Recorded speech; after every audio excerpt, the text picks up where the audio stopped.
صلى الله على محمد صلى الله عليه وسلم.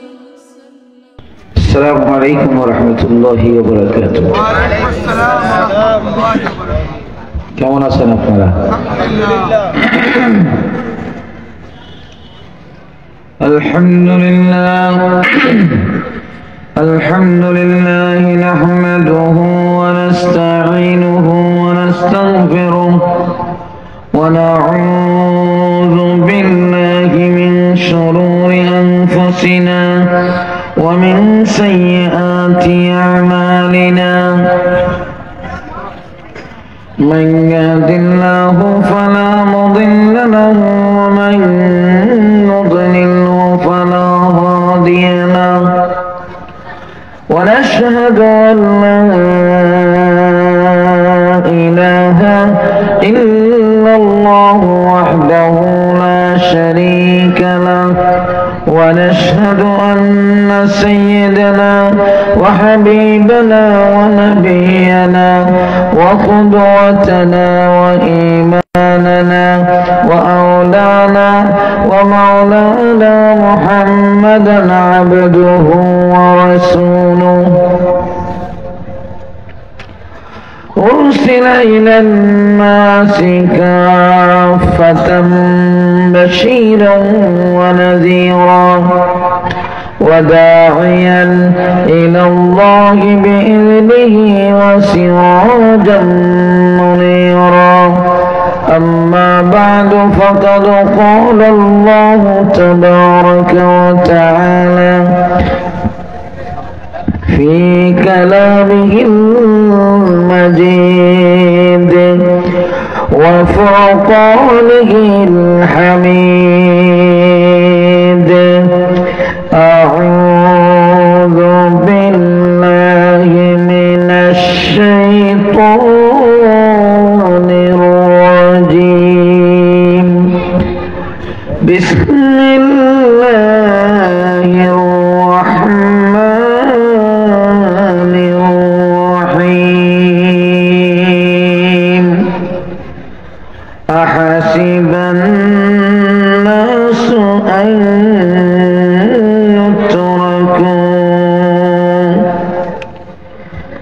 أحسب الناس أن يتركوا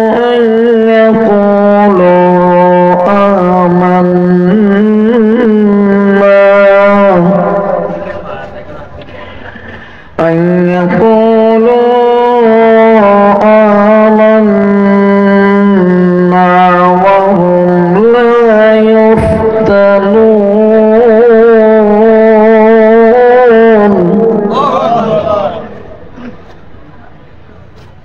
ولقد فتنا الذين من قبلهم فليعلمن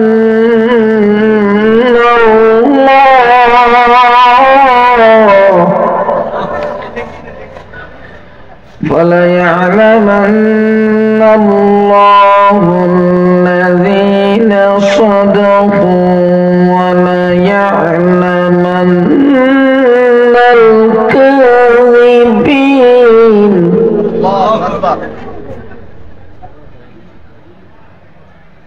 صدق الله المولانا العظيم. وقال النبي صلى الله عليه وسلم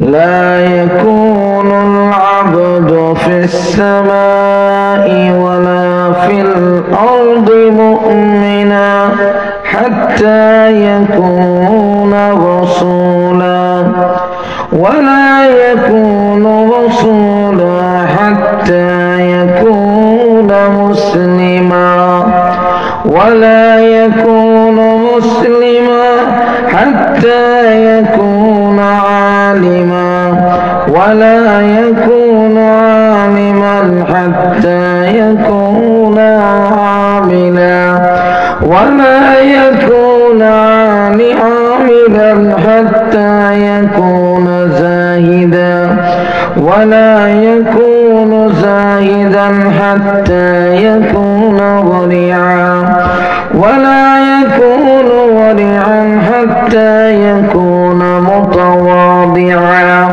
ولا يكون متواضعا حتى يكون عارفا بنفسه ولا يكون عارفا بنفسه حتى يكون عاقلا في الكلام أو كما قال عليه الصلاة والسلام صلى الله على سيدنا ومولانا محمد وعلى آله وأصحابه وسلم. صلى الله على سيدنا ومولانا محمد وعلى آله وصحبه وسلم. بلغ العلا بكماله كشف الدجى بجماله حسنت جميع خصاله صلوا عليه وآله. سيد الكونين مصباح الدجى أول المخلوق في علم الأزل. بلغ العلا بكماله كشف الدجى بجماله حسنت جميع خصاله صلوا عليه. سيد السادات فخر الأنبياء مكمل التوحيد محا الملل. بلغ العلا بكماله كشف الدجى بجماله حسنت جميع خصاله صلوا عليه. أما بعد পূর্ব হাতলিয়া দাখিল মাদ্রাসার উদ্যোগে আয়োজিত 30তম বার্ষিক ওয়াজ মাহফিলের সম্মানিত এই অধিবেশনের সভাপতি হযরত উলামায়ে কেরাম, প্রধান অতিথি আলহাজ হযরত মাওলানা আব্দুল মতিন সাহেব চৌধুরী সাহেবাগী, অন্যান্য বিশেষ অতিথিবৃন্দ, আমার সামনে উপস্থিত হযরত উলামায়ে কেরাম, মুরব্বিয়ানে আযম, নওজোয়ান ভাইরা, ছোট্ট ছোট্ট বন্ধুরা, মাদ্রাসার আসাতিজায়ে কেরাম, তালেবুল ইলম এবং পর্দার আলের সম্মানিত মা ও বোনেরা, আসুন আমরা সকলে মিলে আল্লাহর দরবারে শুকরিয়া আদায় করি, বলি আলহামদুলিল্লাহ। আর আওয়াজ দিয়ে বলি আলহামদুলিল্লাহ। রব্বানা লাকাল হামদ হামদান কাসীরান তাইয়িবান মুবারাকান ফীহি। বন্ধুরা আমার, শুকরিয়া আদায় করলাম কার? আল্লাহর শুকরিয়া আদায় করলে আল্লাহ বেজার না খুশি? আমরাও কি খুশি? আল্লাহ সুবহানাহু ওয়া তাআলা আমাদেরকে সর্বশ্রেষ্ঠ কিতাব দিয়েছেন, মহাগ্রন্থ আল কোরআন। এই কোরআন দুনিয়া পুরাণ হবে, কিন্তু কোরআন পুরাণ হবে না। সূর্য যেমন প্রতিদিন সকালবেলা উদয় হয় নতুন আঙ্গিকে, আল্লাহর কোরআন সব সময় মানুষকে নতুনত্ব দান করে। সুবহানাল্লাহ বলে। মানুষ বই লেখে, কবিতা লেখে, সংবিধান বানায়, কিন্তু তার জীবনের মধ্যেই দেখা যায় আবার সংবিধান চেঞ্জ করতে হয়। কারণ মানুষ আজকে যার চিন্তা করে, কালকে তার বিপরীত চিন্তা করতে পারে। আজকের খবর সে আজকে এই মুহূর্তে, আমি আমার খবর যতটুকু রাখি, 1 ঘন্টা পরে কি হবে তা আমি জানি না। এজন্য মানুষের রচিত আইন সংবিধান সেটা চেঞ্জেবল, পরিবর্তনশীল। আল্লাহর যেহেতু আগ পিছ কিছুই নেই, আল্লাহ সব সময় বিদ্যমান, বর্তমান। এই জন্য আল্লাহ যে কথা লিখেন, আল্লাহ যে কোরআন বানিয়েছেন তার কোনো পরিবর্তন হয় না। ঠিক না বেঠিক? লা মুবাদ্দিলা লিকালিমাতিল্লাহি হিয়াল উলিয়া। আল্লাহর কলিমাটা এত উচ্চ মর্যাদাশীল, তা কোনো পরিবর্তনশীল না। সুবহানাল্লাহ বলেন। কোরআন পরিবর্তন হওয়ার কোনো যুক্তি নাই, কারণ মানুষের পরিবর্তন হয়, মানুষ বদলে যায়, মরে যায়, ভুলে যায়। আল্লাহ বলেন না, ভুলেন না, বদলেন না। ঠিক না বেঠিক বলেন? এই জন্য কোরআন পরিবর্তন হওয়ার কোনো সুযোগ নাই। সম্মানিত ভাইয়েরা, আজকে আমাদের আহলে ইলম ছাড়া যারা ইলম রাখেন না, কোরআন মুসলমান ঠিক, কিন্তু কোরআন জানেন না, কোরআন পড়েন নাই, তিনি অনেক বড় শিক্ষিত, কিন্তু কোরআন সম্পর্কে তার সাধারণ জ্ঞান না থাকার কারণে তিনি প্রশ্ন তোলেন, কোরআন তো 1400 বছর আগে এসেছে, এখন কোরআন কি চলবে? এটা তো অচল। তা আমি জিজ্ঞেস করতে চাই, 1400 বছর আগে মানুষ মুখ দিয়ে খাইত, এখন আমি পিছন দিয়ে আপনি খাওয়া শুরু করেন। কে বলেন ঠিক না? 1400 বছর আগে সূর্য পূব দিকে উঠতো, আপনি এখন বলেন যে সূর্য পশ্চিম দিকে উঠুক। 1400 বছর আগে মানুষ ঠ্যাং দিয়ে আটতো, এখন আপনি কল্লা দিয়ে আটেন। বলেন ঠিক না বেটি? তাইলে এই যে প্রশ্ন, এগুলো মূর্খের প্রশ্ন। এই প্রশ্নের উত্তর আমাদের কাছে নাই, কারণ প্রশ্নই তার হয় নাই। ঠিক না বেটি বলেন? এই জন্য আমার ভাইয়েরা, আমি আপনাদের সামনে যে কোরআন থেকে আলোচনা এবং রাসূলের এক টুকরা হাদিস পড়েছি, এই থেকে আপনাদের কাছে খুব সংক্ষেপে, সংক্ষিপ্ত সময়ে কিছু কথা বলতে চাই। আজকে প্রধান অতিথি মহোদয় আপনাদের সামনে অত্যন্ত গুরুত্বপূর্ণ আলোচনা করেছেন। প্রধান বক্তা উনিও গুরুত্বপূর্ণ আলোচনা করেছেন। এই মাদ্রাসায় অনেক দিন আগে আমি এসেছি, এখানে প্রোগ্রাম হয়েছে, অনেক মানুষ হয়েছেন। এখন আর সেই রকম আমার মনে হয় মানুষ নাই। অনেকেই বিদেশ চলে গেছেন নাকি? না আছেন? বিদেশ আছেন, হিজরত তো করেন নাই, তো লোকজন কম কেন এটা বোঝা বড় মুশকিল। আচ্ছা যাই হোক, লোক কে আসলো কে আসলো না এটা আমাদের বিবেচনার বিষয় নয়। আমাদের বিবেচনার বিষয় হচ্ছে আমরা যারাই কয়েকজন নগণ্য আছি, আল্লাহ যেন আমাদেরকে ধন্য করে দেন। কি বলেন ঠিক কিনা?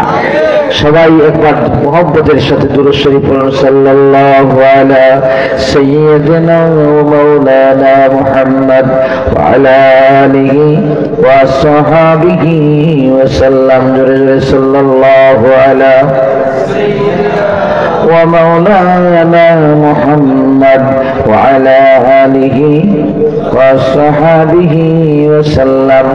আমার বন্ধুরা, মুসলমান সব সময় মানে কোরআন। মুসলমানদের মূল গ্রন্থ হচ্ছে কোরআন।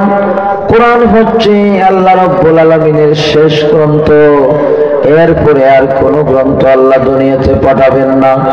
এই কোরআনের মধ্যে আল্লাহ নসিহত করেছেন, আমাদেরকে ওয়াজ করেছেন, আমাদেরকে বিধান দিয়েছেন, আইন দিয়েছেন, কানুন দিয়েছেন।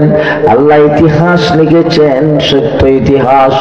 মানুষ আন্দাজ করে ইতিহাস থেকে, আর আল্লাহ আন্দাজ নয় বাস্তবের ইতিহাস তুলে ধরেছেন। ঠিক না বেটি? এবার আসুন, আমি যে আয়াত আল্লাহ রাব্বুল আলামিনের কোরআন থেকে তেলাওয়াত করেছি, ওই আয়াত হচ্ছে 29 নম্বর সূরা। সূরার 1 নম্বর আয়াত, 2 নম্বর আয়াত এবং 3 নম্বর আয়াত। আমার আল্লাহ বলেন, আলিফ লাম মিম। আলিফ লাম মিম অর্থ কি আমি জানি না, আপনারাও জানেন না, মৌলানা সাহেবও জানেন না, উনিও জানেন না, আমরা কেউই জানি না। এই তাফসীরে মুফাসসিরিনে কেরাম বলেছেন, আল্লাহু ওয়া রাসূলুহু আ'লামু বিমুরাদিহি। আল্লাহ জানেন আর তার রাসূলকে তিনি হয়তো জানিয়েছেন, আমরা কেউ জানি না।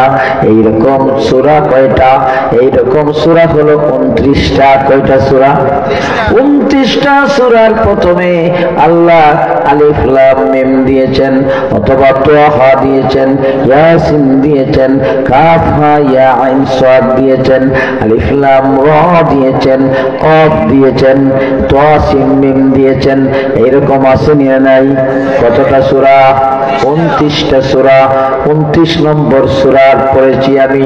29টা সূরাতে আল্লাহ এইরকম পিন নাম্বার দিয়েছেন। এটা পিন নাম্বার।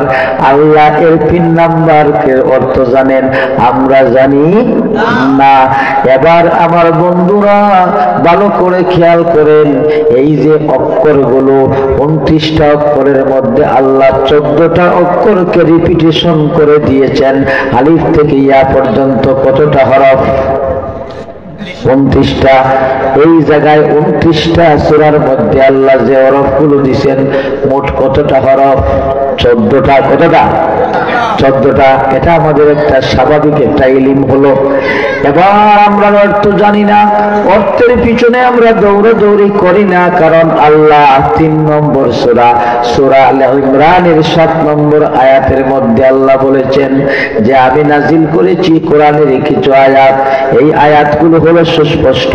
হুন্না উম্মুল কিতাব, এটা হলো আল কোরআনের মূল আয়াত। আর আরো কিছু উখারো মুতাশাবিহাত, আমি আরো কিছু আয়াত নাজিল করেছি, এগুলো হলো মুতাশাবিহাত। তার মানে তার অর্থ এক নয়, দুই নয়, অনেক অর্থ আছে। কোনটা সঠিক কোনটা বেঠিক, কোন সময় কোন অর্থ সেটা মানুষ জানে না। এই জন্য মানুষ তার অর্থ একাধিক তুলতে পারে, কিন্তু কোন ক্ষেত্রে কোন অর্থ ব্যবহার হবে সেটা জানে না। আল্লাহ বলেন যাদের অন্তরের মধ্যে বক্রতা আছে, তাদের মধ্যে ফিতনা করার অভ্যাস আছে, ওরা ওই মুতাশাবিহাত আয়াত নিয়ে দৌড়াদৌড়ি করে, গাঁটাগাঁটি করে। কিন্তু উচিত হলো তুমি মুহকামাত আয়াতের উপরে আমল করবা আর মুতাশাবিহাতের উপরে ঈমান আনবা। বলেন সুবহানাল্লাহ। আসমান, আসমান এটা মুহকামাত নয়, মুতাশাবিহাত। আসমান কিসের তৈরি? সোনা দিয়ে বানাইছেন না রূপা দিয়ে বানাইছেন, না পিতল দিয়ে বানাইছেন, না লোহা দিয়ে বানাইছেন, না পাথর দিয়ে বানাইছেন, আমি জানি না। ঠিক কিনা বলেন?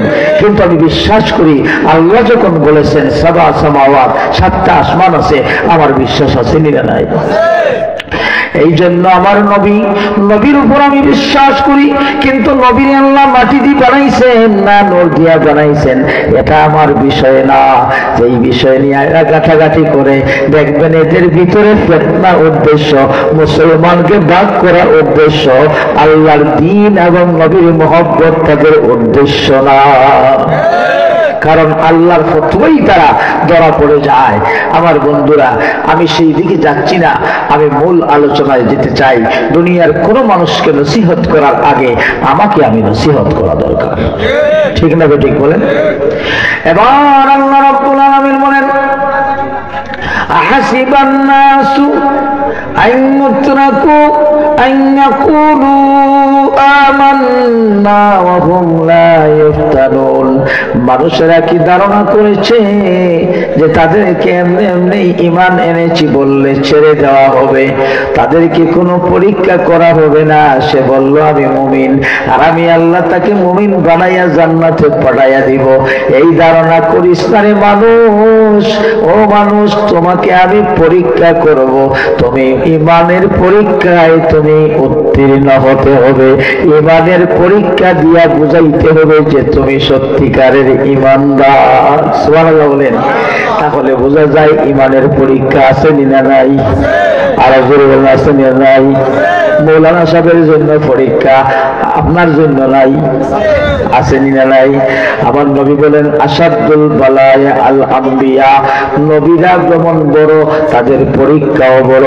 ইব্রাহিম বড় ছিলেন, এই জন্য অগ্নিকুণ্ডে জ্বলতে হয়েছে। ঠিক না বেঠিক? নবীরা যেমন বড় তাদের পরীক্ষা বড়। তাই জন্য আমার নবী বলেছেন যত মানুষ উপরে উঠবে তার পরীক্ষাও বড় হবে। কথা বলেছেন? তাহলে পরীক্ষা বড়র জন্য আছে, ছোটর জন্য আছে।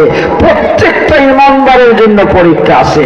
আল্লাহ ইমানের সেই নূরকে, ইমানকে আপনার অগ্নি পরীক্ষা দিয়ে জ্বালাইয়া, কষ্টি পাথর দিয়ে যেমন সোনা পরীক্ষা করেন, আল্লাহ ইমানদারকে পরীক্ষার মধ্যে ফেলাইয়া, মুসিবতের মধ্যে ফেলাইয়া, তাকে পরীক্ষায় উত্তীর্ণ করে আল্লাহ তার ইমানটাকে জ্বালাইয়া পুড়াইয়া একটা খাঁটি ইমানদার হিসাবে ইমানকে আল্লাহ সংরক্ষণ করেন, বাছাই করে দেন। বলেন সুবহানাল্লাহ। প্রশ্ন হলো ভাই, ইমানের কি দরকার? ইমানের কি দরকার? আমি তো ঈমান দাবি করেছি, আমার ঈমান তো আছেই না। আমার নবী সাল্লাল্লাহু আলাইহি সাল্লামের যে হাদিসটা পড়েছি, এই হাদিসে এবার আসেন।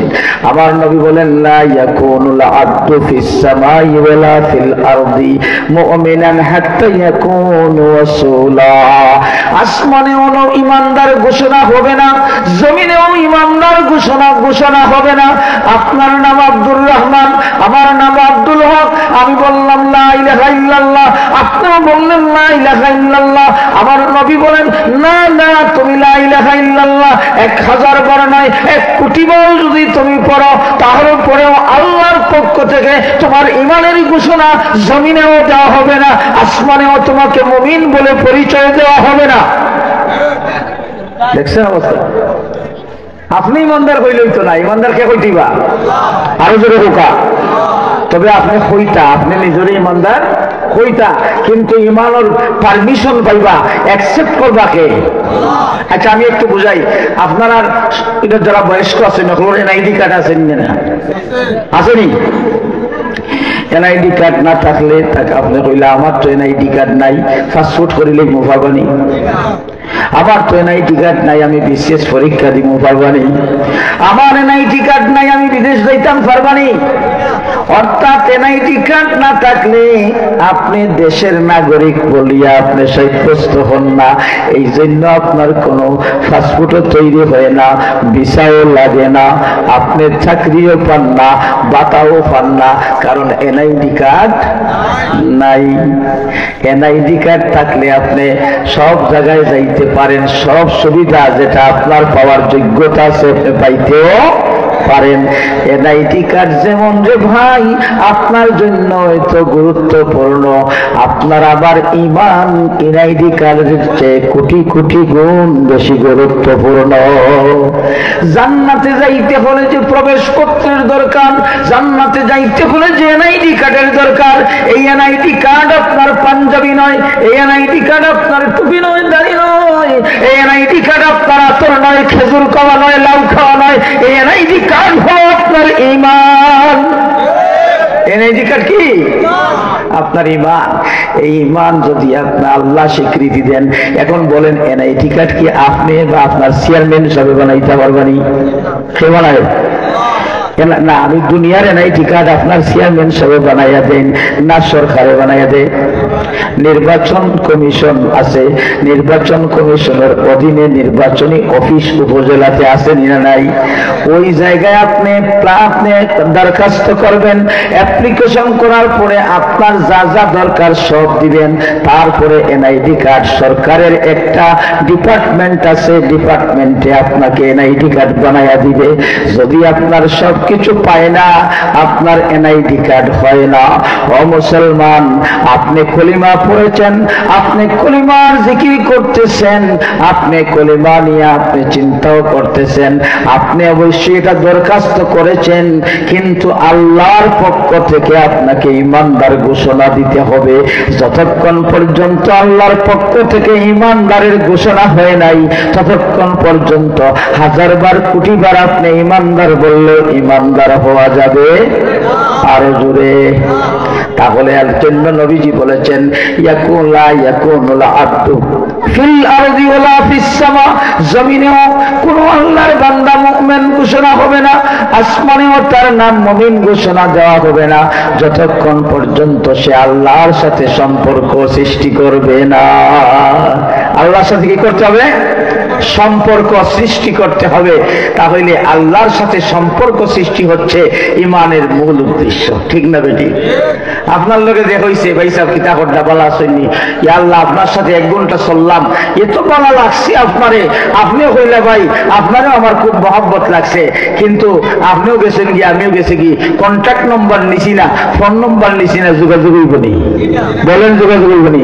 আর জীবনে যোগাযোগ নাই, বন্ধুত্ব হইব নি? হবে না। তাহলে আল্লাহর যে আপনি ঘোষণা দিলেন লা ইলাহা ইল্লাল্লাহু মুহাম্মাদুর রাসূলুল্লাহ। এখন আপনার আল্লাহর সাথে আপনার সম্পর্ক সৃষ্টি করা দরকার আছে না নাই? যদি আপনি লা ইলাহা ইল্লাল্লাহ ঘোষণা দিলা আর আপনি বন্ধুত্ব করলা আপনার মূর্তির লগে, আপনি দান চাইলা আপনার গাছের লগে, আপনি সূর্যের কাছে আপনি ইবাদত করলা, আপনি গিয়া খাজা বাবার দরবারে সন্তান চাইলা, আপনি গিয়া সুপারি গাছের বাহল রাস্তা ফলাইয়া মানুষের উষ্টা খাওয়াইয়া সুপারি ধরাইতা চাইলা, আল্লাহর সাথে সম্পর্ক হয়েছেনি? আরো জোরে হয়েছেনি? তাহলে সম্পর্ক সৃষ্টি না হইলে 1 কোটি বার লা ইলাহা ইল্লাল্লাহ পড়লেও আল্লাহ আপনার আইডি কার্ড দিতে নাই, আল্লাহ আপনার জান্নাতের আইডি কার্ড যে ঈমান, প্রবেশপত্র ঈমান, এটা ঘোষণা হইতো না। তোরা বুঝতে পারছিনি? মনে করি আমরা ইমান আমি তো কলমা পড়ে লিখি বা যেটা আমি মুমিন হয়ে গেছি কি না রে ভাই, মুমিন হইছো না, মুমিনত্বের ঘোষণা আইতেই বহার কাছ থাকি, ওখান থাকি তুমি 1000 বছর বার বছর 1 কোটি বার বছর, এটা বালা কথা পড়তাই তুমি, কিন্তু তোমার রিলেশনশিপ হইতেই বহার সাথে, আল্লাহর সাথে। এখন রিলেশনশিপ কিতা হুজুর হোকা আমি কইতাম না, আমার রাসূলে কইরা ওয়ালা ইয়াকুনু রাসূলান। ওই যুবকরা শুনিও, ওয়াজটা তোমাদের জীবনের হেদায়েতের পথে হয়ে যাবে, একটা ওয়াজই তোমার জীবনের জন্য যথেষ্ট। আল্লাহর নবী বলেন ওয়ালা ইয়াকুনু রাসূলান হাত্তা ইয়াকুনা মুসলিমা, হাত্তা ইয়াকুনা মুসলিমা। আল্লাহর সাথে সম্পর্ক সৃষ্টি হবে না ততক্ষণ পর্যন্ত যতক্ষণ পর্যন্ত তুমি মুসলমান হও নাই। কি হও নাই? আরো জোরে বলেন। এখন হইলে হুজুর এতখান হইছিলাম, মনে করছিলাম বাবা রে বাবা খিতা জৈব আল্লাহ জানে, এখন দেখি সোজা হইল মুসলমান। মুসলমান তো আমরা আসি, মুসলমান নাই নি আমরা হোকা আসেন না? না বেটা গেছিল বিদেশ সৌদি আরব, তাও আগর জমানোর ঘটনা, 80 দশক সূর্যাস্ত ছিলাম, গল্প শুনছি। একজন পুরান বিদেশি আর নতুন গেছেন, কিতাব আবাতিজা তুমি আরব দেশে যাইলে ভাষা উষা বুঝনি না রে বাসা, বাংলা নাই, কিতা নাই বলে একবারেই নাইনি, বলে না একবারে নাই, এটা নাই, আজান দেয় সময় বাংলা হয় আর নামাজ পড়ার সময় বাংলা হয়, এটা বাংলা নেই, এটা আরবি না। কিন্তু বেটার কাছে পরিচিত, বেটা জন্ম থেকে আজান শুনে এটা মনে করে যে এটা কোনো সমস্যা নাই। নমাজ পড়াত গেলে এটা তো জন্ম থেকে বেটা নমাজ পড়ে ছোটবেলা থেকে, এই সব এটা কোনো সমস্যা না, এটা হচ্ছে না নাই পরিচিত, কিন্তু আসলে তো বাংলা নাই পরিচিত। তো আমরা কাছে মুসলমান শব্দ করার পরে কইলা হুজুর আপনি কইসলাই তখন মুমিন ঘোষণা হইতো নাই, আল্লাহর সাথে সম্পর্ক না করলে আর সম্পর্ক হইব মুসলমান হইলে, আমরা তো মুসলমান আছি, এটা তো সহজ আমরা গেছে, ঠিক না ঠিক? কিন্তু রে ভাই মুসলমান খারে হয় আরো আগ্রহ হতে বুঝবাই, মুসলমান খারে হয় আরো আগ্রহ আর অগ্রসর হয়, তাইলে বুঝবাই মুসলমান কাকে বলে। আমরা দেশের আমরা সাধারণ মুসলমান হইল জান পাঞ্জাবি আছে, পায়জামা আছে বা লঙ্গি আছে, জান টুপি আছে, দাড়ি আছে, জান পাগড়ি আছে, আরো বেশি বলা মুসলমান হাসা হতো মুসলমানের সুরত বালা, ঠিক না বেটি? আপনার যেন খেজুর খাইন হইয়া সুন্নত হইয়া তান মুসলমান, যেন লাউ খাইন তেন মুসলমান, যেন আতর লাগাইন তেন মৌগন্ধ বেহেশি গ্রান অনুভব করেন তেন মুসলমান। কিন্তু আল্লাহর কাছে গরু খাইলে মুসলমান, কিন্তু আল্লাহর কাছে এটা আসল মুসলমান নয়। আসল মুসলমান, মুসলমানের নমুনা আছে, উল্টা জন্য বুঝুন না, কিন্তু আসল মুসলমান আল্লাহর কাছে এটা নয়। আমার নবী কইরা ওয়ালা ইয়াকুনু মুসলিমান হাত্তা ইয়াকুনা আলিমা, ততক্ষণ পর্যন্ত কোন মানুষ মুসলমান হতে পারবে না, কোন নর নারী মুসলমান হতে পারবে না যতক্ষণ পর্যন্ত ওই মানুষটা তার নিজের প্রয়োজন অনুযায়ী ইলম অর্জন করবে না। যতক্ষণ পর্যন্ত ইলম অর্জন করে নাই, আলেম হয়ে নাই, ততক্ষণ পর্যন্ত মুসলমান হওয়ার কোনো সম্ভাবনাই নাই। ও মুসলমান, আলেম হলো দুই জাত, একজন আলেম হলো ফকিহ, একজন আলেম কি ফকিহ মানে হলো বুৎপত্তি জ্ঞান সম্পন্ন গবেষক আলেম। ওনারা হলেন গবেষক আলেম, বড় বড় আলেম যারা তারা গবেষক। এরা যদি কয়েকজন মানুষ সমাজের মধ্যে হয়ে যায়, কয়েকশো মানুষ যদি রাষ্ট্রের মধ্যে হয়ে যায়, তাহলে ফরজে কেফায়া আদায় হয়ে যায়, সব মানুষের উপর থেকে আলেম হওয়ার ফরজ আদায় হয়ে যায়। বলেন সুবহানাল্লাহ। ফকিহ আলেম হওয়ার কথা আল্লাহ কোরআনে বলেছেন, সূরা তাওবার 122 নম্বর আয়াত পড়ে দেখেন। আল্লাহ বলেছেন সব মানুষের বুৎপত্তি জ্ঞান অর্জন করার প্রয়োজন নাই। কিছু মানুষ জ্ঞান অর্জন করবে, তারা গবেষক হবে, তারা চিন্তাশীল হবে, ফকিহ হবে, মুস্তাহিদ হবে, আর তারা তাদের সাধারণ মানুষগুলোকে তারা বিষয়টা বুঝাইয়া দিবে। বলেন সুবহানাল্লাহ। আল্লাহ সহজ করে দিয়েছেন। যদি সহজ না হতো তাহলে আমাদের উপায় থাকতো না, ঠিক না বেটি? এবার আপনি কোন ধরনের আলিম, আমি কোন ধরনের আলিম? আল্লাহ বলেছেন আলিম না হইলে মুসলমান হওয়া যায় না। এই আলেম বলতে বুঝাইছেন আপনার ব্যক্তি জীবন চালাইবার জন্য, আপনার পরিবারের দায়িত্ব পরিচালনা করার জন্য, আপনার ব্যবসা চালাইবার জন্য আপনি যে ইলম থাকা দরকার, কোনটা হালাল কোনটা হারাম, কোনটা জায়েজ কোনটা না জায়েজ, এটা মৌলানা সব শিখলে হইবনি না আপনি নিজে শিখতে হইবা? আরো জোরে বলেন। এটার আলেম যদি আপনি আমি না হই তাহলে মুসলমান হওয়া যাবে না। আমি আপনাকে উদাহরণস্বরূপ জিজ্ঞেস করি, আপনি বিয়ে করেছেন কয় বছর? বললেন হুজুর বিয়ে করেছি আমি, আমার 25 বছর হয়েছে। কয় বছর? 25 বছর বিয়ে হয়েছে। দেখি হৌকা চাই, আপনার বিবির হক কয়টা? এলা হুজুরিতে তো খেয়াল করছি না। আপনার বিবিরে গিয়ে জিজ্ঞাসা, তুমি যে আমার লোকে বিয়া বইছো, ও ময়ূরমর মা, ও ময়ূরমর মা, তুমি যে বিয়া বইছো তুমি স্বামীর হক কয়টা জানোনি? বেটি গীতা গীতা কইলাই ইরা পছন্দ করে কোনোদিন করছে না, ঠিক না বেটি? তাইলে বেটি কি স্বামীর হক জানছেনি? তাইলে তাইলে স্বামীর হক জানার আলেমা হন নাই, আপনিও বউর হক জানার আলেম হন নাই। আলেম যখন হন নাই, এই আলেম সার্টিফিকেটের আলেম নয়, এই আলেম হলো আপনার ফরজিয়াতের আলেম। আপনি যখন এই ফরজ জানলেন না, আমি যখন এই ফরজ জানলাম না, আমার বিবি যখন এই ফরজ জানলেন না, আমার ছেলেকে বিয়া করাইছি, ছেলে বিয়ার আগে তার বউর হক জানার কথা ছিল। আমার মেয়েকে বিয়া দিয়েছি, এই বিয়া দেওয়ার সময় তার স্বামীর কি কি হক জানার কথা ছিল, এই কথাটা আমি যদি শিখাইতে না পারি তাহলে আমার মেয়েও আলেম হয় নাই, আমার ছেলেও আলেম হয় নাই, আমি আলেম হই নাই, আমার বাবু আলেম হয় নাই, মুসলমান হইতে পারি নাই। কথাটা বুঝাইতে পারছি?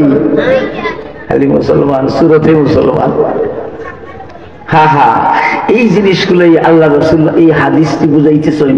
হেদায়েত আপনার আমার বেশি লাগে না, সামান্য জিনিসের মাধ্যমে আমার হেদায়েত, আমি ইম্পর্টেন্সটা যদি বুঝি, তার গুরুত্ব যদি বুঝি, তার আপনার মাহাত্ম্য যদি বুঝি, একটা হাদিসই আমার জীবনের চেহারা উল্টাই বদলাইয়া দিতে পারে, ঠিক না? ঠিক বলে আমার বন্ধুরা, তাহলে আপনি যদি দেখেন, আমি একটা উদাহরণ দিলাম, আপনি স্বামী, আপনার স্ত্রীর হক কি আল্লাহ কোরআনে বয়ান করছেন কিনা বলেন?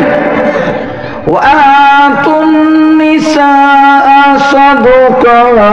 সাদকাতিহিন্না নিহলা, আল্লাহ 4 নম্বর সূরা নিসার 4 নম্বর আয়াতে বলেন, ও স্বামীরা, তোমার স্ত্রীর মোহরানা তুমি দান করো, ফকিন্নি ভাবিয়ে দান করিও না, তাকে তুমি দয়া করে দান করিও না, বরং তোমার মনের আবেগ, ভালোবাসা আর প্রেম প্রীতি নিয়া, উচ্ছ্বাস নিয়া স্বতঃস্ফূর্ত ভাবে তোমার ওয়াইফকে তোমার মোহরানাটা পৌঁছায়া দাও। বলেন সুবহানাল্লাহ।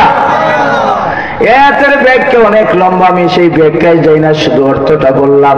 তাহলে আপনার বিবির মোহরানা আপনি দান করবেন, এটা আপনি তাকে করুণা করবেন না আপার প্রাপ্যটা আপনি তাকে দিবেন?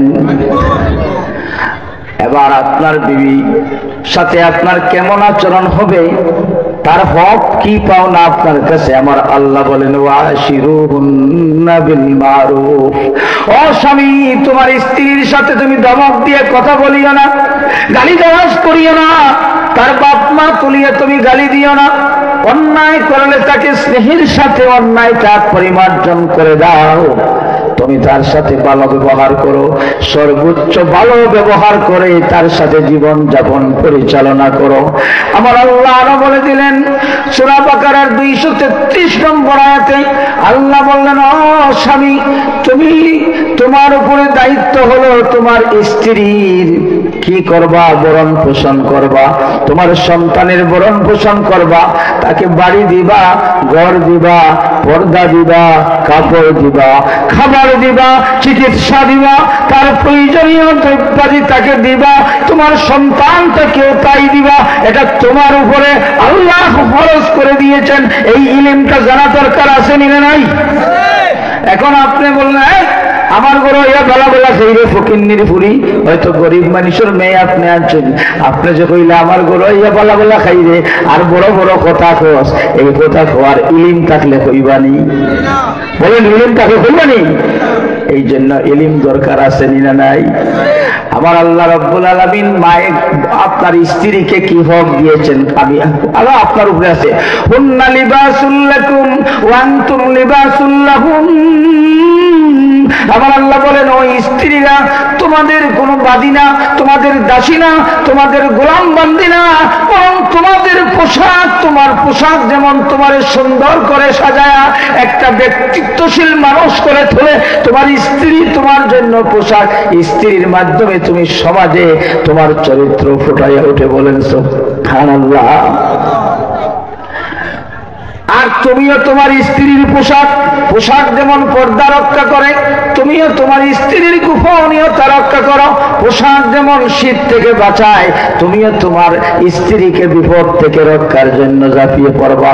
পোশাক যেমন শরীরের চতুর্দিকে মিলিয়ে থাকে, তুমিও মহব্বতের পোশাক হইয়া তোমার স্ত্রীকে উপস্থিতে অনুপস্থিতে তুমি মহব্বতের কাপড় হইয়া তার চতুর্পাশে থাকবে। বলেন সুবহানাল্লাহ।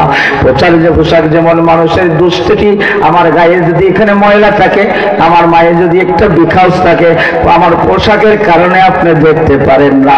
ও স্ত্রী, তোমার স্বামীর বদনাম তুমি করিও না। ও স্বামী, তোমার স্ত্রীর বদনাম করিও না, কারণ তুমি নো পোশাক। তুমি তোমার স্বামীর দোষ মানুষের কাছে বলিও না, তোমার স্ত্রীর দোষ মানুষের কাছে বলিয়া বেড়াইও না। বলেন সুবহানাল্লাহ। আমি একটা উদাহরণ বললাম, আপনি যদি পিতা হন, পিতার উপরে সন্তানের হক আসেনি না নাই? কোরআনে আসেনি না নাই? আবার আপনি যদি মাতা হন, দুধ পান করাইবার হক, সন্তান দুধ পান করবে, মায়ের কাছে হক আসেনি না নাই? আবার আপনি যদি সন্তান হন, তাহলে সন্তানের উপরে বাবার মায়ের হক আসেনি না নাই? এই হকটা কি? আল্লাহ রাব্বুল আলামিন সূরা নিসার 37 নম্বর আয়াতে বলেন, ওয়া বিল ওয়ালিদাইনি ইহসানা, তোমরা মা বাবার সাথে সর্বোচ্চ ভালো ব্যবহার করো। সূরা বনী ইসরাঈলের 23 এবং 24 নম্বর আয়াতে বলেন, তোমার মা বাবার সাথে ভালো ব্যবহার করো, বুড়া হয়ে গেলে তাদের সাথে তুমি এমন আচরণ করো না যে আচরণ করলে তারা উফ শব্দটা ব্যবহার করে। তাদেরকে ধমক দিও না, তাদের সাথে মোলায়েম ভাষায় কথা বলো, আর তাদেরকে মহব্বতের চাদর দিয়ে আঁকড়িয়ে ধরো, আর তাদের জন্য দোয়া করো, রাব্বিরহামহুমা কামা রাব্বায়ানি সগীরা। আল্লাহ রাব্বুল আলামিন সূরা আনকাবুতের মধ্যে 8 নম্বর আয়াতে আল্লাহ মা বাবার কথা বলেছেন। সূরা মুহাম্মদ আল্লাহ রাব্বুল আলামিন 31 নম্বর সূরা লোকমানের 14 নম্বর আয়াতে আল্লাহ মা বাবার কথা বলেছেন, বিশেষ করে মায়ের কথা বলেছেন। আবার সূরা আহকাফ 46 নম্বর সূরার মধ্যে আল্লাহ রাব্বুল আলামিন 15 নম্বর আয়াতে মা বাবার হকের কথা বলেছেন। বলেন সুবহানাল্লাহ। হাদিসের মধ্যে বলেছেন, আল্লাহর মা বাবার বেজারে আল্লাহ বেজার, মা বাবার খুশিতে আল্লাহ খুশি। বলেন সুবহানাল্লাহ। হাদিসের মধ্যে বলেছেন, আল জান্নাতু তাহতা আকদামিল উম্মাহাত, মায়ের পায়ের তলে জান্নাত। বলেন সুবহানাল্লাহ। আল্লাহ রাব্বুল আলামিন আবার বলেছেন, মা বাবা তোমার জন্য দুজক, আর না হয় তোমার জন্য জান্নাতের কারণ। বলেন সুবহানাল্লাহ। আমার বন্ধুরা, তাহলে মা বাবার হকের কথা আল্লাহ কোরআনে বলেছেন, রাসূল হাদিসে বলেছেন। এই আলেম আপনার হওয়া দরকার আছে না নাই? একটা জিনিস, এইভাবে আপনি যদি ব্যবসায়ী হন, ব্যবসার হালাল হারামের কথা আপনাকে জানতে হবে। আপনি মোট টাইটেল পাস করেন নাই, আপনি স্কুলে পড়েছেন, মাদ্রাসায় পড়েন নাই, এই কথা বলে আপনি বাঁচার কোনো উপায় নাই। আপনাকে অবশ্যই এই ইলম জানতে হবে, এটা আপনার উপর ফরজ। এই জন্য বলেছেন ওয়ালা ইয়াকুনু মুসলিমান হাত্তা ইয়াকুনা আলিমান। আলেম না হইলে মুসলমান হওয়া যাবে না। এই আলেম মানে টাইটেস ফাস আলেম নয়, কামিল ফাস আলেম নয়। আপনি সোনার ব্যবসা করবেন, সোনার কি কি জিনিস জায়েজ আছে, কি কি না জায়েজ আছে। আপনি মাছের ব্যবসা করেন, মাছের কোন জিনিস জায়েজ, কোন জিনিস না জায়েজ। আপনি অন্য দ্রব্য জিনিস যে ব্যবসা করেন, ব্যবসায় কোনটা জায়েজ কোনটা নাজায়েজ তরিকা আপনাকে জানতেই হবে। এটা যখন আপনি পেশা নেবেন, আপনি চাকরি করেন, আপনার চাকরির গণ্ডি কতটুকু সেটা আপনাকে জানতে হবে। এইভাবে মাহে রমজান এসেছে তাকওয়া অর্জন করার জন্য। এই মাহে রমজানে আপনার রোজার যে ফরজ, এই রোজার ফরজটা কিভাবে আপনি আদায় করবেন, সকাল থেকে সন্ধ্যা পর্যন্ত কিভাবে আপনার দিন কাটাইবেন, আপনি সেহরির কায়দা, সেহরির নিয়মটা আপনি কিভাবে করবেন, ইফতারের নিয়মটা কি, কোন মুহূর্তে আপনাকে ইফতার করতে হবে, রোজা ভঙ্গের কারণ কয়টি, এই কারণ আপনাকে জানতে হবে। চাঁদ দেখিয়া রোজা রাখো, চাঁদ দেখিয়া ইফতার করো, সুমু লিরুইয়াতিহি ওয়া আফতিরু লিরুইয়াতিহি। এই হাদিস আপনি মুখস্থ না বলতে পারেন, কিন্তু হাদিসের মাফহুম, হাদিসের মূল ভাষা আপনাকে জানতে হবে। ঠিক না বেটি? সম্মানিত হাজির, এই হলো অবস্থা। এই অবস্থার কারণে আপনার ইলিম লাগবে না লাগবে না? তাহলে আমাদের ফয়লই আসেন, আমরা যারা নামাজ পড়ি, আমাদের বাংলাদেশের চিত্র, আপনাদের কথা আমি বলতে পারবো না, আপনারা হয়তো সবাই ভালো আলহামদুলিল্লাহ। কিন্তু বাংলাদেশের চিত্র হলো শতকরা 90 জন মুসল্লি সূরা ফাতিহা সহি না। ঠিক না বেটি বলেন? এখন আপনি সূরা ফাতিহা আপনার জন্য আপনি কারি আব্দুল বাসিত হবেন, এটা আমি বলছি না। আপনি আমার বাংলাদেশের উবাইদুল্লাহ সাহেব, কারি উবাইদুল্লাহ সাহেবের মতো কারি হবেন। বর্তমান অনেক ভালো ভালো কারি আছেন, এই কারি হওয়ার কথা আমি বলছি না। তাজবিদের দুইটা মৌলিক কায়দা আছে। এই দুইটা হলে অন্তত পক্ষে মা ইয়াজুজু বিসসালাহ, নামাজটা সহি হয়ে যাবে। একটা হলো মাখরাজ আর একটা হলো সিফা। কয়টা জিনিস? এই দুইটা জিনিস। 17টা মাখরাজ আছে, 29টা অক্ষর 17টা মাখরাজ থেকে বের হয়। 5টা মাকাম আছে, এই 5টা মাকাম 17টা মাখরাজ আর সিফত। এই সিফতগুলো যদি আপনি না জানেন, আপনি তেলাওয়াতের আলেম, প্রাথমিক আলেম হন নাই। তেলাওয়াত যার সহি না, নামাজ তার হইল না, নামাজ যার হইল না, মুসলমান যেবার মুসলমান। হ্যাঁ, কি পরিমাণ ভুলের মধ্যে আমরা আছি। কেন আমাদের দোয়া কবুল করেন না? আমরা তো লাইনেই আসতে পারি নাই। আমরা মনে মনে মুসলমান, মনে মনে ইমানদার, মনে মনে বউ পড়ো বেটা, কিন্তু আসলে আল্লাহর কাছে মকবুল হওয়ার জন্য যে পেরেশানি সাহাবাই কেরামের ছিল, ওলি আউলিয়াদের ছিল, উলামায়ে কেরামের ছিল, আমার মধ্যে এই পেরেশানির 1 কোটি ভাগের 1 ভাগ নাই, আবার অহংকার আছে। ঠিক না বেটি বলেন? কি হবে রে ভাই? ওয়াজ সারা জীবন শুনতে পারবেন, সব হবে মাশাআল্লাহ, চোখের পানি ছাড়বেন। রাবিয়া বছরের কিচ্ছা বললে, আমিও যদি বেখাটার মতো ওয়াজ করি, আমার ওয়াজ তো খুব রাগুনি নাই, সুন্দর টান নাই। আমিও যদি রাবিয়া বছরের কিচ্ছা করি, আপনার চোখে পানি আসবে, কিন্তু পানি আসায় আবেগ সৃষ্টি হতে পারে। কিন্তু আপনার মূল কাজ যদি না হয়, তাহলে এই আবেগ দিয়ে কোনো লাভ হবে না। সূরা ফাতিহা সহি করা দরকার আছে না নাই? এই রমজান মাস আসতেছে, আমরা রাজি আছি তো ইনশাআল্লাহ? আপনার একটা বাচ্চাও যেন কারোর কেরাত প্রশিক্ষণ থেকে মুক্ত না থাকে, এই ওয়াদা করেন। আজকের ওয়াদা আপনার কাজে লাগবে। আপনি বয়স্ক মানুষ, আপনার কেরাত আপনি বুঝতেছেন কতটুকু সহি আছে আর কতটুকু সহি না। আপনি ইমাম সাহেবকে বলেন, ইমাম সাহেব রমজান মাসে বিকালবেলা কোনো কাজ করবো না, আপনার কাছে সূরা কেরাত শিখবো। আপনি চেষ্টা করেন, দাঁত পড়ে গেছে, জিহ্বার জড়তা এসে গেছে, মুখ দিয়ে সুন্দর করে উচ্চারণ করতে পারেন না, তারপরে চেষ্টা করেন, আমার আল্লাহ কবুল করে দিবেন। ঠিক না বেটি বলেন? এই কাজ যদি করতে পারেন তাহলে আপনি ইলিমওয়ালা হলেন। ইলিম যদি আপনার হয় আপনি মুসলমান হয়ে গেছেন। মুসলমান যদি হয়ে যান আল্লাহর সাথে সম্পর্ক হয়ে গেছে। আল্লাহর সাথে যদি সম্পর্ক হয়ে যায় ইমানের ডিক্লারেশন আসবে কার পক্ষ থেকে? আর ইমান যদি হয়ে যায় জান্নাতে যাইতে অসুবিধা আছে? সুবহানাল্লাহ বলেন। ইন্নাল্লাযীনা আমানু ওয়া আমিলুস সালিহাত, সূরা বায়্যিনা 98 নম্বর সূরা 7 নম্বর আয়াত। আমার আল্লাহ ডাক দিয়ে বলেন, যে মানুষগুলো ঈমান গ্রহণ করলো আর ঈমানের দাবি পূরণ করে আমল করলো, সালিহাত আমল করলো, আমি আল্লাহ তাদের প্রতিদান হিসাবে এমন জান্নাত দেব যেই জান্নাতের তলদেশ থেকে ঝরনা দ্বারা প্রবাহিত। আর ওই মানুষগুলোকে আমি সবচেয়ে শ্রেষ্ঠ আমার জীব হিসাবে আমি ঘোষণা করলাম।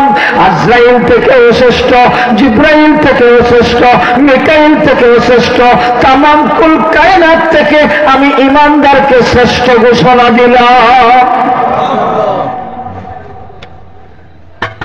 এটা আমার কথা না আল্লাহর কথা? আর যদি ঈমান না থাকে সবচেয়ে নিকৃষ্ট, সবচেয়ে কি নিকৃষ্ট? কোরআনে এই সূরা 6 নম্বর আয়াতে বলেছেন, ইন্নাল্লাযীনা কাফারু মিন আহলিল কিতাবি ওয়াল মুশরিকিনা ফী নারি জাহান্নাম খালিদিনা ফীহা আবাদা উলাইকা হুম শাররুল বারিয়া। আমার আল্লাহ ডাক দিয়ে বলেন, তুমি ইহুদি হও, বড় বড় তুমি আলেম হয়েছ, তুমি খ্রিস্টান হয়েছ, বড় বড় আলেম হয়েছ, তুমি পাদ্রী হয়েছ, তুমি বহুত ইবাদত করো, বহুত বুজুর্গি আছে তোমার, তোমার লেবাস বড় সুন্দর, তোমার কথাবার্তার মধ্যে কোনো ভেজাল নাই, কিন্তু তুমি ঈমান গ্রহণ করো নাই। ইহুদি হইছ, আলেম হইছ, খ্রিস্টান হইছ, আলেম হইছ, মুশরিক। ঈমান না থাকা মানে আইডেন্টিটি কার্ড নাই, এনআইডি কার্ড নাই। সুতরাং আইডেন্টিটি কার্ড না থাকলে বান্দা তোমার জন্য জাহান্নাম। কতদিন জাহান্নাম? আমার আল্লাহ বলেন খালিদিনা ফিহা আবাদা, চিরস্থায়ী জাহান্নাম। শুধু তাই নয়, আমার সৃষ্টির মধ্যে সবচেয়ে নিকৃষ্ট হলো শুকুর, ওই শুকুরের চেয়ে বেঈমান নিকৃষ্ট। আল্লাহ তুমি রহম করো। বন্ধুরা আমার, কথা খুব সংক্ষেপে শেষ করবো, হাদিসটা আমি পড়ে নেই। রাসূলুল্লাহ এবার বলেন, ওয়ালা ইয়াকুনু আলিমান হাত্তা ইয়াকুনা আমিলা, আলিম হইতে পারবে না যদি আমল না থাকে। ঠিক না বেটি? ওয়াজ করার লাগে আব্দুল্লাহকে আইয়া আপনার কত আপনার আবেগ দিয়া কথা কইরা নিজের মাঝে আমল নাই, ওই বলি আলিম বলেন? ওই বলেন এইরকম আলিম সমাজও আসেনি না নাই? আসেনি না নাই? ওরা কি আলেম না জালেম? আবার কাদিয়ানীদের সাথে আমাদের সাথে আরো কিছু আছে, মাইজভান্ডারিয়া, ওরাও আলেম নাম ধরেছে কিন্তু কোরআন কিতাবের উল্টা কথা বলে। ঠিক না বেটি? আপনারা বলেন ঠিক না বেটি? 2013 সালে আমরা দেখলাম বাংলাদেশে যখন নাস্তিকরা শাহবাগের সেই মোড়ে দাঁড়িয়ে আমার নবীর উপরে মিথ্যা অপবাদ দিল, আমার সাহাবায়ে কেরামদেরকে গালিগালাজ করলো, আমার মা খাদিজাতুল কুবরা রাদিয়াল্লাহু তাআলা আনহার উপরে মিথ্যা তার বদনাম রটালো, পত্রিকায় আসলো, আহ্বান করেছিলেন তার মসজিদের আযানের সারা বাংলার জনগণ আল্লাহর ভক্ত হয়ে নাস্তিকদের বিরুদ্ধে আন্দোলন করেছিল।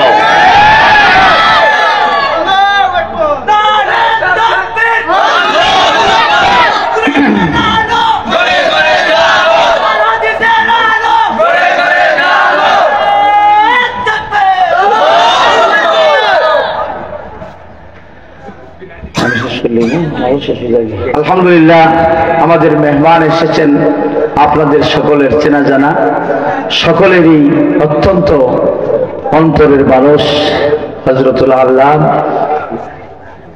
মাওলানা আমিনুল ইসলাম সাহেব, এবং এখানে এসেছেন আপনাদের এলাকার অত্যন্ত সকলের প্রিয় ভাজন, আমাদের সকলের অন্তরঙ্গ মানুষ জনাব আব্দুস সামাদ সাহেব।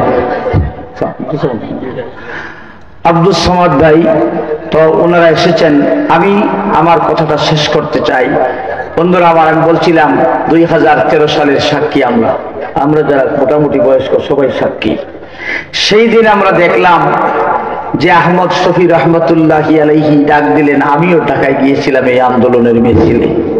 সারাদিন আমরা মিছিল করেছি, অবরোধ করেছি, নাস্তিক এবং মোরতাদদের বিরুদ্ধে একটা কার্যকর অবরোধ বাংলাদেশে এটাই ছিল প্রথম, আর এ পর্যন্ত এটাই শেষ। ঠিক কিনা? আমরা দেখলাম, কেন আমি আলেমদের বিরুদ্ধে কথা বলি না, কিন্তু যারা আলেম না তাদের ব্যাপারে তো বলতে হবে আমাদের জনগণকে সচেতন করার জন্য।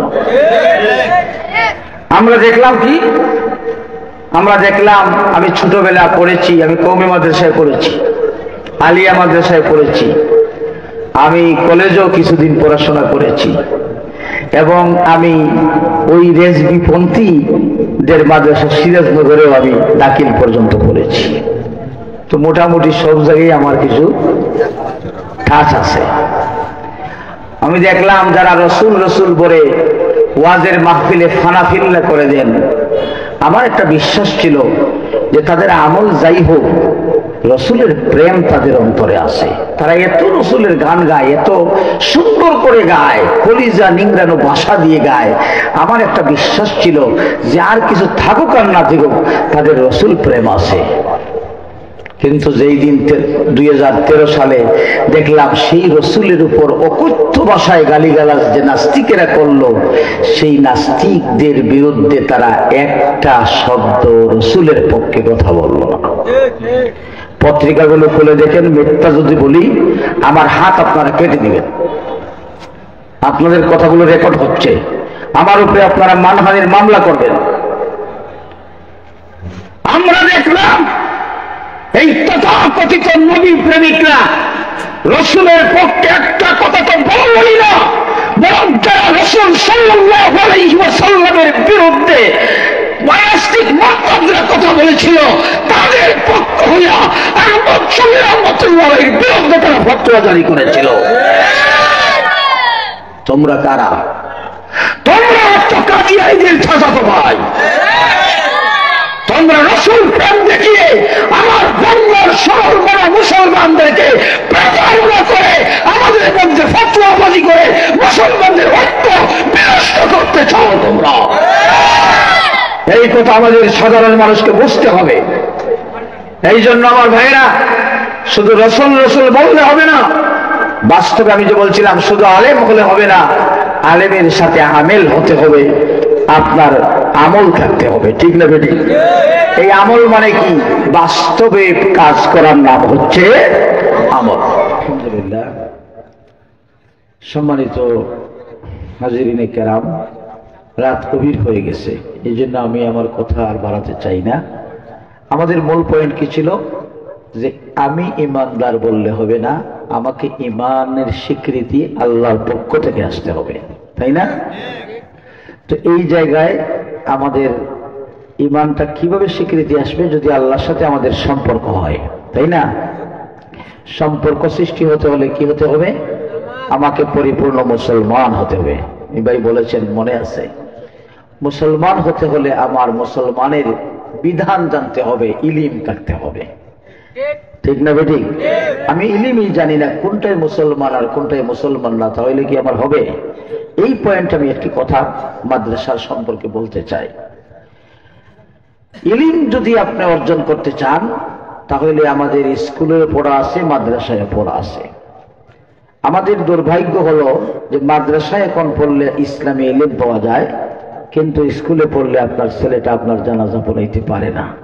অথচ আপনার কলিজার টুকরা এই সন্তানটা, যে সন্তানটা মাদ্রাসায় পড়ে, তার চেয়ে তার মহব্বত কম না আপনার জন্য? স্কুল পড়ুয়া ছেলেটারও মহব্বত আসেনি না নাই? দুইজনেরই সমান, কিন্তু একজন জানাজার লাশের সামনে দাঁড়াই আল্লাহু আকবার বলে জানাজা পড়াইতে পারে, আরেকজন পড়াইতে ভয় পায় বা পারে না। তার কারণটা কি? কে তাকে এই কাজ থেকে বাধা দিল? যে মানুষটা, যে দলটা, যে সরকারটা তাকে স্কুল থেকে এই কাজটা শিখতে বাধা দিল, তাকে আলেম হওয়া দরকার নাই, সে ইঞ্জিনিয়ার হবে, ডাক্তার হবে স্কুলে পড়ে, কিন্তু অন্তত পক্ষে মা বাবার জানাজা পড়া, তার ফরজ ইলিম জানা, তার মুসলমান হওয়ার জন্য যে ইলিম দরকার সেটা তো বেশি ছিল না, অল্প ছিল। একজন মৌলভী সাহেব প্রাইমারি স্কুলে রাখলে তার কোরআন পড়া হয়ে যেত। দুইজন মৌলভী সাহেব যদি হাই স্কুলে রাখা হতো তাহলে তার ওই যে জানাজা পর্যন্ত অনেক মাসলা মাসাইল জানা হতো, ঠিক কিনা বলেন?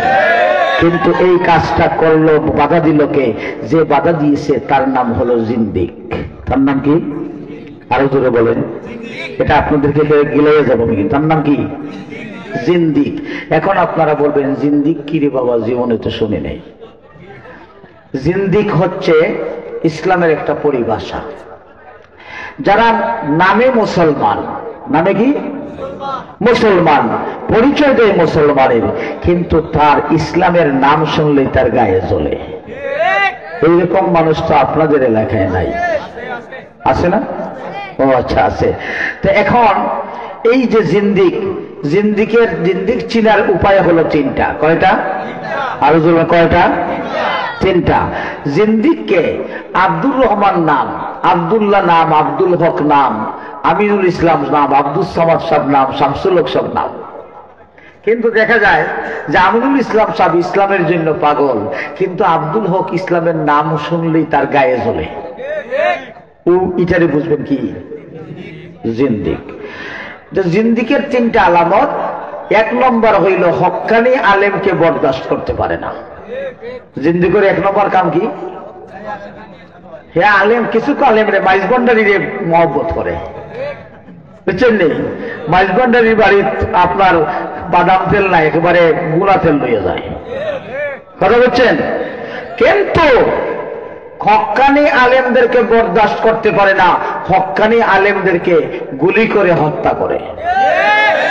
ব্রাহ্মণবাড়িয়া ডজন ডজন হাফিজদেরকে হত্যা করা হয়েছে, ঠিক না বেটি বলেন? মামুনুল হককে জেলে পোড়া হয়েছে বদনাম লাগিয়ে, ঠিক না বেটি বলেন? জিন্দিকের কাজ হইল হক্কানি আলিমদেরকে ডান্ডা বেরি দিয়া জেলে ঢুকায়, আর পরিমাণের মতো বেহায়া বেশ্যাকে আদর করে জেল থেকে বার করে দেয়, ঠিক না বেটি? এটা মুসলমান নাই, জিন্দিক। এর নাম কি? জিন্দিক। জিন্দিকের এক নম্বর পরিচয় হলো জিন্দিকরা সব সময় হক্কানি আলেমদেরকে বরদাস্ত করে না, তাদের নাম শুনে তার জ্বলে পুড়ে তার কলিজাটা জ্বলে যায়। দুই নম্বর হলো জিন্দিকের দুই নম্বর পরিচয় হলো জিন্দিক সব সময় চায় শিক্ষা ব্যবস্থা থেকে ইসলাম সরাইয়া দেওয়া।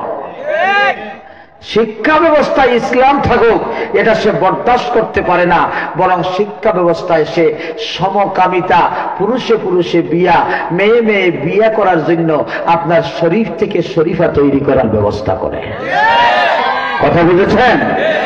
জিন্দিকের পরিচয় হলো সে থার্ড জেন্ডার থেকে ট্রান্সজেন্ডারে নিয়ে যায়। জিন্দিকের পরিচয় হলো মানুষ আদমের ঘরের আদম, মানুষের ঘরের মানুষ, এই কথাটা বরদাস্ত করতে পারে না, সে জানোয়ারের ঘরের জানোয়ার, বান্দরের ঘরে বান্দর বানাইতে চায়। এই জন্য শিক্ষা ব্যবস্থা ইসলাম চায় না, বরং শিক্ষা ব্যবস্থা থেকে ইসলামকে ঝেড়ে মুছে পরিষ্কার করে দিতে চায়। আবার ঈদগার ময়দানে যাইয়া সে খুব সুন্দর করে বয়ান পেশ করে, ঠিক না বেটি বলেন?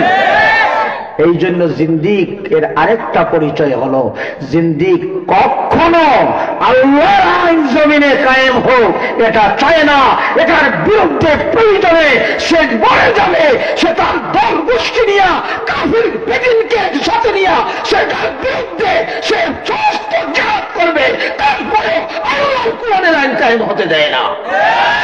এর নাম কি? আরে জোরে বলেন। জিন্দিক জিন্দিক মুর্দাবাদ বলেন। জিন্দিক জিন্দিক মুর্দাবাদ। জিন্দিকদেরকে কখনো বাংলার জমিনে আর জায়গা দেওয়া হবে না, তাদের অস্তিত্ব বরদাস্ত করা হবে না।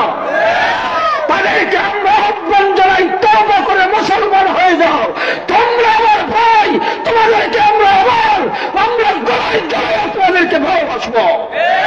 কিন্তু যদি তোমাদের সেই আবু জেহেল পড়া জিন্দেগি পড়া তোমরা রক্ষা করতে চাও, বাংলার জমিনে শাহজালালের মাটিতে তোমাদের আস্তানা হবে না। আমরা সাবধান করে দিতে চাই, এক শ্রেণীর আলেমদেরকে তোমরা যারা জিন্দিকদেরকে ফতোয়া দিয়ে সহযোগিতা করেছ, তাদের অন্যায়কে তোমরা জায়েজ করেছ, আজকে তোমরা জিন্দিকদের সাথে তোমরা সম্পর্ক করে হক্কানি আলেমদের বিরুদ্ধে ফতোয়াবাজি করো, বন্ধ করে দাও, না হলে 100 কোটি মুসলমান তোমাদের বিরুদ্ধে দাঁড়িয়ে যাবে। তোমরা আধ্যাত্মিকতার কথা বলো, পিরাকির কথা বলো, আর পরে তোলে জিন্দিকদের হালুয়া রুটি খাইয়া তোমরা মোটা হয়েছে, পেট মোটা করেছ, আর এটা বাংলাদেশের মানুষ বরদাস্ত করবে না। আমার বন্ধুরা, আমি শেষ করলাম আমার কথা। আসুন আমরা ইমানদার হই, মুসলমান হই, ইলিমওয়ালা হই, ঠিক কিনা? এবার এই মাদ্রাসাটা শুনেছি কিছুদিন বন্ধ ছিল, যে কারণেই হোক মাদ্রাসার দরকার আছে না নাই? এই মাদ্রাসার জন্য আমাদের প্রয়োজন যেটা আছে এটা আমাদের নিজেরাই পূরণ করতে হবে। আমি দেখলাম এখানে আপনাদের পূর্বপুরুষরাই বিশাল জায়গা দিয়েছেন। এত সুন্দর জায়গা সব জায়গায় কিন্তু নাই, গিয়ে দেখেন এত বড় একটা বিশাল ঘর বানিয়ে দিয়েছেন। আলহামদুলিল্লাহ, তাদের জন্য কলিজা নিংড়ানো ভাষা দিয়ে দোয়া করবেন। যা দুনিয়াতে আছেন আল্লাহ নেক হায়াত দারাজ করুক, যারা মারা গেছেন আল্লাহ কবরকে জান্নাতের টুকরো বানায় দেখ। সবাই বলেন আমিন। 16 বান টিন দরকার, 100 বস্তা সিমেন্ট দরকার, 8 পান কালেকশন হয়ে গেছে, বাকি 8 পান দরকার। আরো কিছু আমার ভাই বলেছেন এই দরকার তো আমরা আল্লাহর কাছে বলবো, কিন্তু আল্লাহ তো নিজে দেন না, আল্লাহর কিছু বান্দাকে আল্লাহ পছন্দ করেন, ঠিক কিনা? কেমন ভাগ্যবান বান্দা যে আল্লাহর পক্ষ থেকে আপনি দ্বীনের নুসরত করবেন। একটু আপনি দাঁড়ায় যান, বলেন আল্লাহ আপনাকে তৌফিক দিয়েছেন, আপনি 50 বস্তা সিমেন্ট আপনার দরকার, আপনি দিয়ে দেন, না হলে 10 বস্তা সিমেন্ট দিয়ে দেন, 5 বস্তা সিমেন্ট দিয়ে দেন, 1 বস্তা তো দিতে পারেন, ঠিক কিনা? আমি আপনাদেরকে সিমেন্ট থেকে ধরি, দেখি আল্লাহর বন্দারা আপনারা 50 বস্তা সিমেন্টের ব্যবস্থা করে দেন। দেখি কয়জন আছেন, কেউ 5, কেউ 10, কেউ 1, কেউ 2, যে যা পারেন একটু লিখেন আপনারা। ইনশাল্লাহ এই কাজটা আপনার থাকবে, এই কাজের কারণেই আপনি নাজাত পাবেন, কারণ ইলিমের মরকজকে আপনি সাহায্য করছেন। আবদুল আবাদ কিয়ামত পর্যন্ত যদি এই মাদ্রাসা থাকে, আপনার নাম এই লিস্টে সওয়াবের তালিকায় চলে যাবে। আল্লাহ তুমি কবুল করো, তোমার কিছু বান্দাকে কবুল করো আল্লাহ। সবাই বলেন আমিন।